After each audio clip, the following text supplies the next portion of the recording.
मेरे घर के ऊपर अटैक 2010 में हुआ था और उस वक्त के आईएसआई चीफ के हुक्म पर हुआ था और उस वक्त आईएसआई ने करवाया था। आप siyaset.com के जो मालिक हैं उसने कोई आपको एजेंडा दिया है कि आप मेरा इंटरव्यू करें? आप भी एक इदारे से वाबस्ता हैं, उसके बारे में एक ये तासुर है कि वो भी एक प्रोपेगेंडा फैलाता है। वो हमने देखा कि आपके भी कुछ ग्रुप के लोग और मुख्तलिफ जो साफ़ी हैं वो बाकायदा जहाज़ों में उम्रे करने जाते रहे, ख़ास मुराहतें देते रहे। तो हमें तो लग रहा है कि डिवाइड वहाँ से शुरू हुआ जब मरियम नवाज़ मैनेज कर रही थी और ये सारे साफ़ी प्रोमिनेंट मैनेज हो रहे थे। अगर कोई गलत काम करे तो मैं मरियम नवाज़ का तर्जुमान नहीं हूँ। बात यह है कि मैं तो एंटी एस्टैब्लिशमेंट नहीं हूँ। मैं ये एक्सपेक्ट करता हूँ तो पाकिस्तान तहरीक इंसाफ को चाहिए कि वो लेटर पब्लिक कर दें, किसी को लीक कर दें, siyaset.pk वालों की लीक कर दें। स्क्रिप्ट के बगैर तो यहाँ पर कुछ होता ही नहीं है। अस्सलाम वालेकुम नाज़रीन, आप siyaset.pk देख रहे हैं। सोहराब बरकत आपसे मुखातिब है। मैं एक ऐसे साफ़ी के साथ खड़ा हूँ जिनके बारे में एक हसास इदारे के सरबराह ने कहा था कि मुझे 3 साफ़ियों से नफरत है। उनमें से एक एजाज सैयद साहब हैं। अस्सलाम वालेकुम। वालेकुम सर, आप बहुत शुक्रिया। पहले बताएंगे बात सच है कि एक हसास इदारे के सरबराह ने कहा था ये बात? ये उनकी रिटायरमेंट के बाद की बात है। हाँ। और ये हकीकत है कि उन्होंने ये कही थी और मेरे साथ गुफ्तगू में कही थी। इसका जिक्र मैंने अपनी किताब में भी किया हुआ है और 1-2 इंटरव्यूज़ में भी किया है। सही। एजाज सैयद साहब पाकिस्तान के प्रोमिनेंट साफ़ी हैं, प्रोमिनेंट टीवी चैनल के साथ काम करते हैं। इनकी एक वीडियो वायरल है और वो गुज़श्ता दिन एहतजाज के दौरान है जहाँ पर वेटरन से एहतजाज कर रहे थे साबिक मिलिट्री ऑफिसर्स, और उस दौरान इन्होंने कुछ एक सवालात पूछे जो कि बहुत सारे लोगों को नागवार गुजरे। आपने सर क्यों सवालात पूछे और ये सवाल पूछने के तरीका ठीक था जिस तरह आप उनके पीछे जा रहे थे? सोहराब, बात यह है क्योंकि आप पाकिस्तान तहरीक इंसाफ से मुंसलिक एक अदारे से काम कर रहे हैं और आई रिस्पेक्ट यू एज क्योंकि आप एक दौर से गुजर रहे हैं। सवाल करना सहाफ़ी का बुनियादी काम है और सहाफ़ी के जो बुनियादी ज़िम्मेदारियाँ उनमें से 2 चीज़ें हैं। एक ये कि जो सब लोग छुपा रहे हैं, साफ़ी का काम होता है कि उसको बताया जाए। Rest is publicity. ये जो कुछ आप करें इस पब्लिसिटी और प्रोपेगेंडा व्हाटएवर, ठीक है। मैं ऑर्गेनाइजेशन के वाले से कह रहा हूँ, आपके वाले से बात नहीं कर रहा। साफ़ी का एक काम है कि जो छुपी हुई चीज़ है उसको सामने लेके आए। दूसरी जो बात है जो बड़ी जिम्मेदारियों में साफ़ी की आती है वो है स्पीकिंग ट्रुथ टू पावर। जो पावरफुल हैं उनके सामने सच बोलना, उनसे सवाल करना, उनको अकाउंटेबल करना कि जो उनका रोल था। तो ये मैंने एज ए जर्नलिस्ट कोई खिदमत नहीं किया। मैंने as a journalist I just did the responsibility which a journalist should ask. नहीं एजाज साहब, आप भी एक इदारे से वाबस्ता हैं, उसके बारे में एक ये तासुर है कि वो भी एक प्रोपेगेंडा फैलाता है, वो भी एक स्पेसिफिक पॉलिटिकल पार्टी का तर्जुमान बना हुआ है। लेकिन इससे ये कह देना कि वो मीडिया ही सारा प्रोपेगेंडा है, डू यू थिंक सो ये बात भी मुनासिब है? देखिए, ये तासुर कुछ नहीं होता, हकीकत होती है। हाँ। अब मैं ये कह दूं तो कि मैं सुन लीजिए, अब मैं ये कह दूं कि आप siyaset.com के जो मालिक हैं उसने कोई आपको एजेंडा दिया है कि आप मेरा इंटरव्यू करें। तासुर ये है क्योंकि जब आपने मुझे कॉल की तो मैंने कहा ये siyaset.com क्यों मेरा इंटरव्यू करना चाहती है? ये तो प्रोपेगेंडा अदारा है, नॉन प्रोपेगेंडा अदारा है, ठीक है। तो अब मैं तासुर के ऊपर नहीं आया हूँ, मैंने आपकी रियलिटी के ऊपर आया हूँ कि एक बंदा है जो कि कोशिश कर रहा है, उसको मुमकिन है आपको का भी हो गया हो जो आप अपनी प्रोपेगेंडा का भी तो तासुर होता है ना सर। तो मैं तासुर नहीं, आप देखें एक ऑर्गेनाइजेशन के इदारे से तो एक ऑर्गेनाइजेशन का जो इदारा है उसकी एक स्पेसिफिक राय हो सकती है, जैसे आपके इदारे की राय डिफरेंट है जी, उसका आपकी भी डिफरेंट राय हो सकती है। इसीलिए मैं बात कर रहा हूँ, मैं इसीलिए बात कर रहा हूँ कि ये जो तासुर नहीं है, रियलिटी के ऊपर मैं बात करूँ। आपकी एक रियलिटी है, आप एक स्ट्रगलिंग जर्नलिस्ट हैं, आपने मुझे रिक्वेस्ट किया, मैं आपके सामने। नहीं, आप हमारे इदारे के लिए भी काबिल एहतराम है। आप मुझे ये चीज़ बताएं, मीडिया में ये डिवाइड क्यों है? ये प्रोपेगेंडा कर रहा है, ये नहीं कर रहा, ये गलत बोल रहा है, ये ठीक बोल रहा है। साफ़ियों के ऊपर केसेस, कुछ साफ़ी एक साइड पर हो गए, कुछ साफ़ी दूसरी साइड पर हो गए। देखिए, मीडिया में जो डिवाइड है इसका आगाज़ कब हुआ ये जानना आपको बहुत ज़रूरी है। ये आगाज़ होती है अप्रैल 2014 में जी। उस दिन ये डिवाइड शुरू हुई जिस दिन हामिद मीर साहब के ऊपर अटैक होता है, ठीक है। और हामिद मीर साहब के ऊपर अटैक होता है तो मीडिया 2 ग्रुप्स में तकसीम हो जाता है।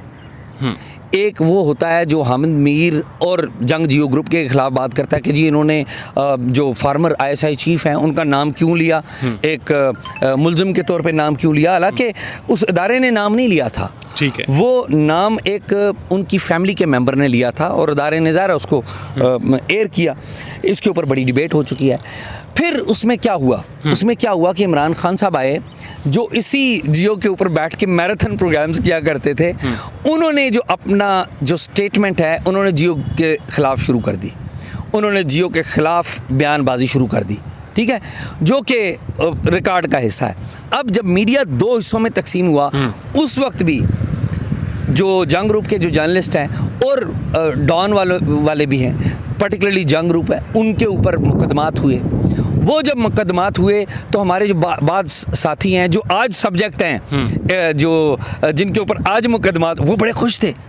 वो कह रहे थे कि ये तो बड़ा ज़बरदस्त काम हुआ है, ये बड़ा अच्छा हुआ। एट दैट टाइम मैं ये जो बातें आपको कर रहा हूँ रिकॉर्ड पे साबित कर सकता हूँ आप, ठीक है। वो उस वक्त स्टेट के साथ मिल गए, उस वक्त के जो रियासी इदारे इन्वॉल्वमेंट कर रहे थे सिस्टम के साथ, उनके साथ जाके मिल गए। ये जो डिवाइड की जो बुनियाद है ये 2014 से शुरू हुई है।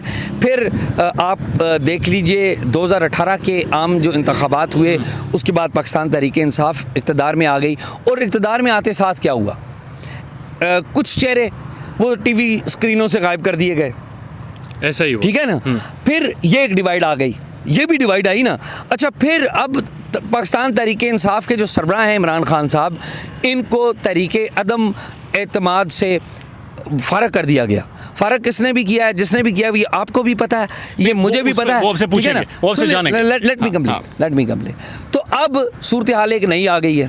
अब वो लोग जो माजी में बड़े खुश हुआ करते थे कि हमारे साथियों के ऊपर मुकदमात बन गए हैं, आज वो खुद उनके ऊपर बड़े, ये अफसोसनाक बात है, मुझे कोई इस बात पर खुशी नहीं है। अफसोसनाक बात यह कि आज उनके ऊपर वही दिन आ गए। वो उसने कहा था कि जलते घर को देखने वालों फूंस का छप्पर आपका है, ठीक है। जलते घर को देखने वालों फूंस का छप्पर आपका है, आग के पीछे तेज हवा है, आगे मुकद्दर आपका है, और मेरे कत्ल पे तुम भी चुप थे। नहीं, बल्कि वो कहता है कि तेरे कत्ल पे मैं भी चुप था, मेरा नंबर अब आया, ठीक है। लेकिन तेरे कत्ल पे मैं भी चुप था, मेरा नंबर अब आया, और मेरे कत्ल पे आप भी चुप हो, अगला नंबर आपका है। ये बात आपने 2014 से शुरू किया, मैं ज़्यादा दूर नहीं जाऊंगा। मरियम नवाज शरीफ साहबा की ऑडियो लीक होती हैं जिसमें वो कह रही हैं कि स्पेसिफिक साफ़ियों को टारगेट करती हैं और इदारों को। हमने देखा कि आपके भी कुछ ग्रुप के लोग और मुख्तलिफ जो साफ़ी हैं वो बाकायदा जहाज़ों में उम्रे करने जाते रहे, ख़ास मुराहतें देते रहे। तो हमें तो लग रहा है कि डिवाइड वहाँ से शुरू हुआ जब मरियम नवाज मैनेज कर रही थी और ये सारे साफ़ी प्रोमिनेंट मैनेज हो रहे थे।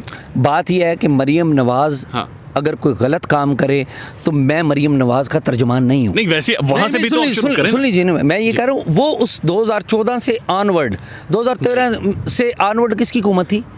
नून लीग की, ठीक है ना। मैं अर्ज ये कर रहा हूँ कि जब ये मीडिया डिवीजन आई, तो मीडिया डिवीजन में क्या हुआ, ये मीडिया ग्रुप हमारे साथ होंगे और ये उनके साथ होंगे, ये तकसीम हुई ना, ठीक है। इसमें जिन मीडिया के इंडिविजुअल्स ने या जिन अदारों ने फ़ायदे लिए हैं, चाहे वो ARY है, चाहे वो जियो है, ये गलत है। चाहे वो सहाफ़ी इंडिविजुअल बेसिस के ऊपर किसी भी हुकूमत से फ़ायदे लेता रहा है, ये गलत है। और ऐसे बंदों के नाम सामने आने चाहिए, एविडेंस के साथ नाम आने चाहिए कि इन्होंने इतने पैसे की करप्शन किया है, फ़लाँ हुकूमत से फ़ायदे लिए हैं, फ़लाँ हुकूमत से। अब 19 करोड़ रुपये का एक बिल आ गया है जो कि इमरान खान साहब ने एक साफ़ी को दिया हुआ है, एक साफ़ी के एक नामालूम अदारे को दिया हुआ है। मुझे ये बताएं, और वो साफ़ी आजकल वो बात करता है कि जी मुझसे पुरानी गलती हो गई। ये कोई अखलाकियात हैं?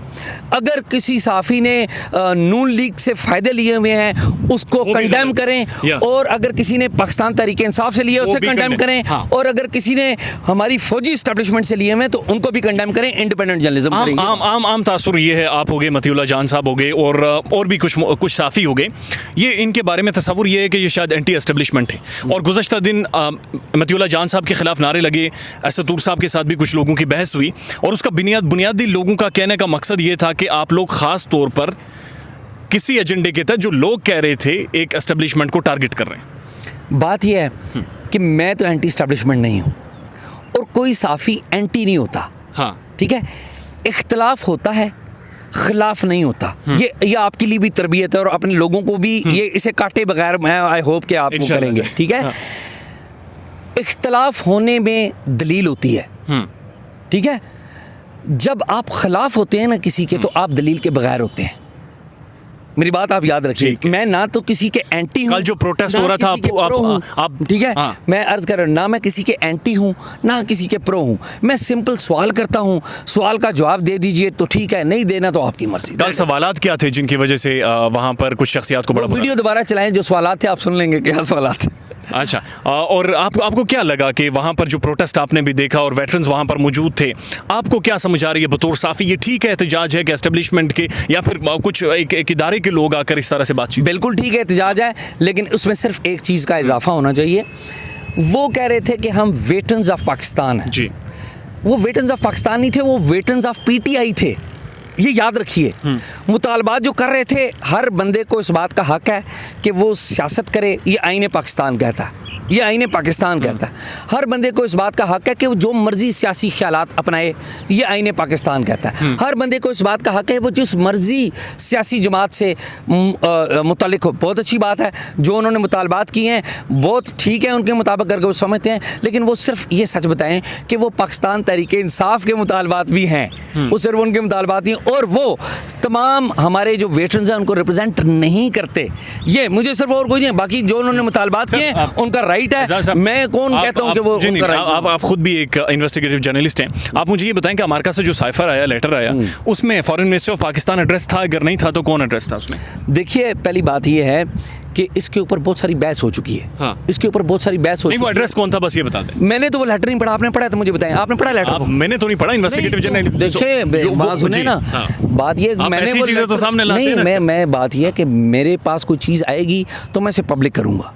आई होप कि अगर आपने पढ़ा है तो मुझे बता दें, मैंने तो वो पढ़ा नहीं, अभी तक सुन रहे हैं ना। देखें, इसमें साफी आपके पास खबर क्या है? सुन लीजिए, इसमें हुकूमत का एक मौक़िफ़ है, हाँ, और एक मौक़िफ़ है जो पाकिस्तान तहरीक इंसाफ का मौक़िफ़ है। दो मौक़िफ़ अभी तक हमारे सामने है। अभी तक मैं ये एक्सपेक्ट करता हूँ तो पाकिस्तान तहरीक इंसाफ को चाहिए कि वो लेटर पब्लिक कर दें, किसी को लीक कर दें, siyaset.pk वालों को लीक कर दें, ताकि वो लोगों में, ताकि देखें ना, जिस वक्त तक वो लेटर पब्लिक में नहीं होगा, लोग प्रॉपरली ये जो गैस वर्क है करना छोड़ देंगे।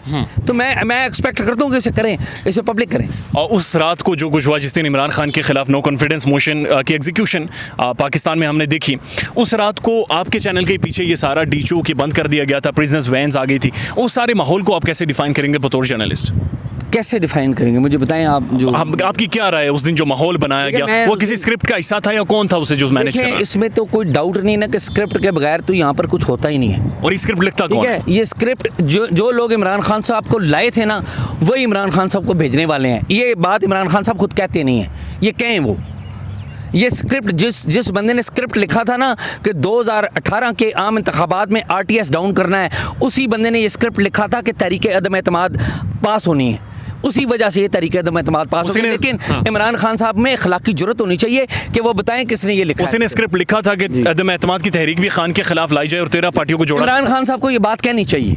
नहीं, आपको क्या लगता है उन्हीं पार्टियों को लगता है? देखे ना, दो बंदे, दो फ्रीक आपस में लड़ रहे हैं। इमरान खान साहब को अखलाकी जुर्रत का मुजाहरा करना चाहिए कि वो बताएं 2018 में कौन लाया था उनको, RTS किसने डाउन किया था। इमरान खान साहब को फिर ये भी बताना चाहिए कि उनकी पार्टी के टिकट कौन कौन तकसीम करता रहा। ये सबको बताया ना कि कौन कौन तकसीम, 2018 के इलेक्शंस किस तरह हुए, प्री इलेक्शन के क्या होता रहा, ठीक है।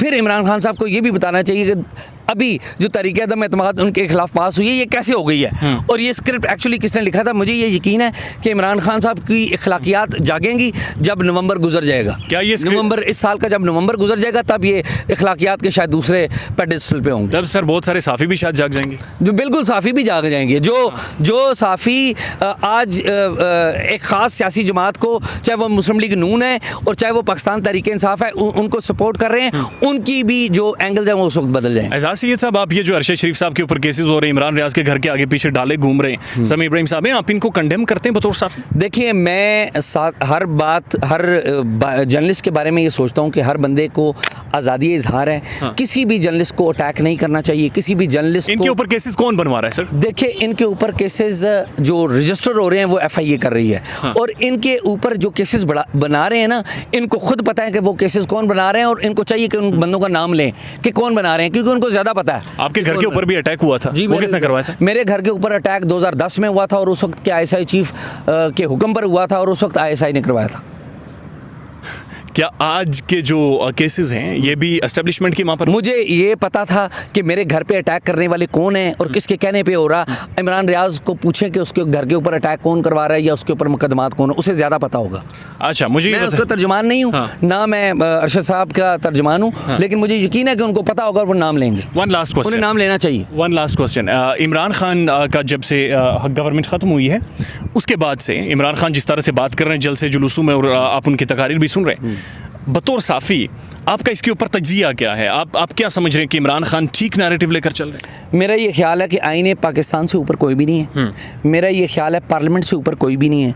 मेरा ये ख्याल है सुप्रीम कोर्ट ऑफ पाकिस्तान वो भी एक इदारा है, उन सब का एहतराम कर लें, बाकी सब कुछ ठीक हो जाएगा। लेकिन मेरे ख्याल में इमरान खान साहब आईने पाकिस्तान को भूल जाते हैं जब 3 अप्रैल को उनके हुक्म के ऊपर उनका डिप्टी स्पीकर जो रूलिंग देता है, जिसे सुप्रीम कोर्ट ऑफ पाकिस्तान उठा के परे मारती है, इमरान खान साहब उस गलत रूलिंग और मावराए आइन रूलिंग देने वाले डिप्टी स्पीकर की तारीफ़ें करते हैं। तो इमरान खान साहब को समझाएं, आपकी ऑर्गेनाइजेशन के पीछे वो हैं, इमरान खान साहब को समझाएं कि आईने पाकिस्तान को मान लें। आप समझते हैं सुप्रीम कोर्ट ने ये ठीक किया कि उन्होंने पार्लियामेंट और एग्जीक्यूटिव की कार्रवाई में जो इंटरफेयर किया मैं फिर वो शायरी की तरफ आ रहा हूँ, मैं नहीं जाना चाहता शायरी की तरफ। बात यह है कि ये आईने पाकिस्तान के तहत सुप्रीम कोर्ट ऑफ पाकिस्तान ने अगर कोई गलत काम किया है या गलत आर्डर है या इमरान खान साहब अगर उस पर राज़ी नहीं है तो सुप्रीम कोर्ट ऑफ पाकिस्तान से रुजू करें। बहुत शुक्रिया एजाज सैयद साहब, आपने वक्त दिया, थैंक यू।